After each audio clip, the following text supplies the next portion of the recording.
I'm sure a lot of you are scratching your heads asking, what is this guy from Google who works on mobile technology doing at an investor conference? And what is the whole session going to be about? It's a good question. One of the things we've done at Google is really start to look at how are technology tools meeting the needs of financial services professionals. And we decided one area we would look at is mobile specifically. And when we looked at data, we surveyed a bunch of bankers and folks in the financial services industry, and we asked, what are you able to do with your mobile device? We found out that most people are basically doing with their mobile device what they did with their BlackBerry when it was first introduced to the market 25 years ago. Less than half of folks said they had access to internal applications.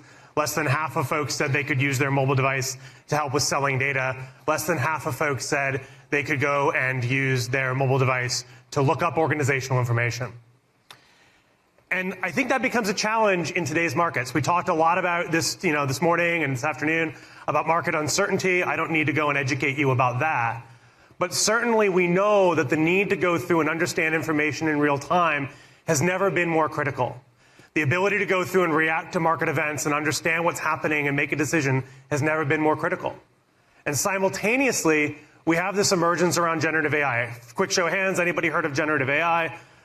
Well, at least lots of nods. I'll wait for the hands to go up later. But the point here is that these tools, the ability to go through and analyze massive amounts of data and make decisions has never been easier. The challenge that we have to ask ourselves is, do we want to go through and make all those decisions directly from our desk, directly from our laptop PC?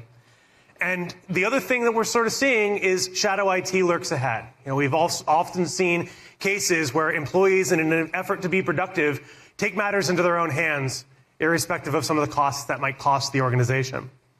Now, one of the things that I've seen, and I was very honored to attend a panel with Mary Daly, who's chairwoman of the San Francisco Fed, and she said that technology doesn't make decisions, people make decisions.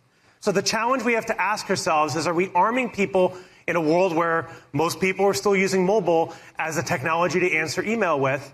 Are we arming people with the right tools they need to go and be productive? I would argue that mobility has been never more critical to meet the needs of financial professionals. At the end of the day, mobility is the presentation layer to all these wonderful AI tools that are being rolled out across your organization. If we truly believe that people are still at the inherent forefront of all the processes running in organizations, we have to enable them to be able to go and make those decisions on the fly. And so I would echo Chairman Daly's point that mobile is really a core way that data becomes actionable by people. And I think the good news here is that the new class of mobile devices that are reaching the market really allow people to go and interact with mobile applications and mobile experiences in a fundamentally different way than maybe the phone that is sitting inside of your pocket today here at the Bloomberg Invest event.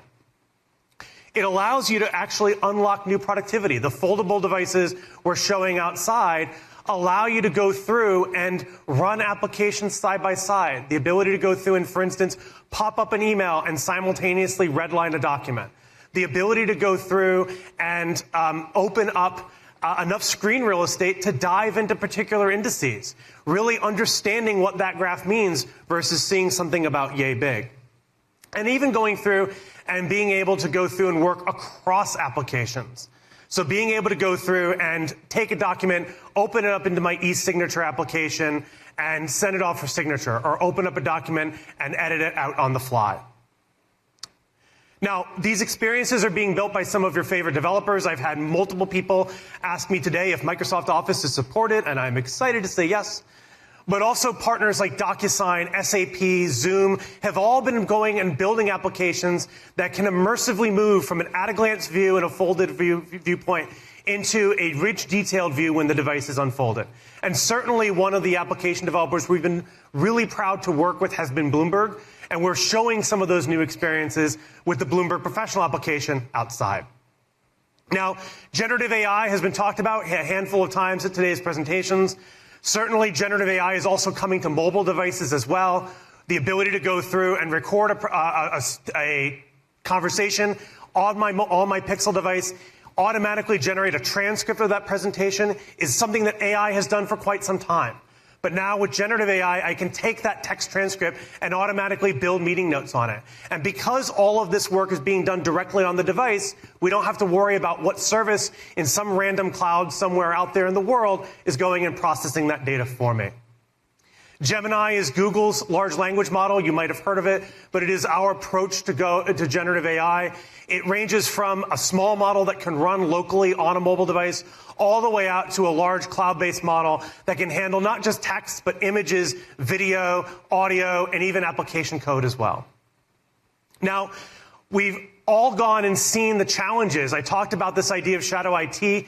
The challenge that lurks ahead is that people are already out there in front, inside of your organization, deciding how they're going to be productive. In a recent survey from Cisco, 48% of folks say they've already logged non-public proprietary information into generative AI tools. And that's in a world where 27% of organizations say they've banned Gen AI, and 63% say they have controls about what data is allowed to be put inside of those systems. We've seen this movie before when a bunch of folks decided that they didn't have the right digital communications tools and they turned to WhatsApp. It creates a massive amount of regulatory risk. And now is really the time to be thinking about how are we going to enable our employees effectively? How are we going to put the right tools in their pocket and allow them to make those right time decisions?